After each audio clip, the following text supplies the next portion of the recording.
Donc alors, comment se présente Remarket? Alors, là on est sur la partie technique, donc c'est pas le rendu visuel qu'on ne montrera pas, juste pour présenter un petit peu l'aspect technique de la plateforme. Mais concrètement, donc on se base sur un template de marketplace classique pour nous faciliter la tâche dans la création du front-end.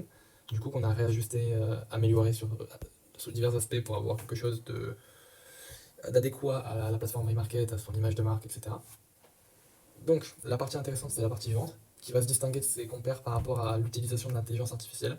Donc, pour l'instant, on est sur une bêta, il y a plein de choses à améliorer, on a plein de solutions, de possibilités d'avenir, mais concrètement, actuellement, il faut donner les éléments principaux de son produit, uploader les photos de son produit, puis cliquer sur déposer son annonce. Pour l'instant, c'est dans une autre page test, mais concrètement, ça va automatiquement lancer un workflow, hop, un workflow assez compliqué qui va en gros permettre de lancer une recherche intelligente sur Internet pour récupérer le code HTML de la page produit correspondante à celui qui a été donné précédemment.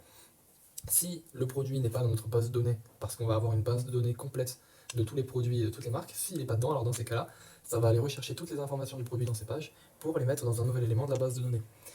Et ensuite, on appelle l'intelligence artificielle pour comparer l'image du produit qui a été uploadé sur la plateforme et l'image qui a été fraîchement mise dans la base de données ou qui était déjà là précédemment.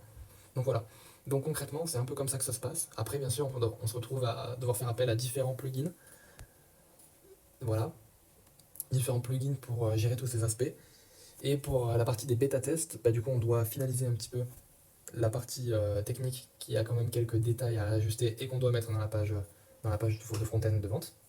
Mais après, les bêta-tests seront faits dans quelques jours.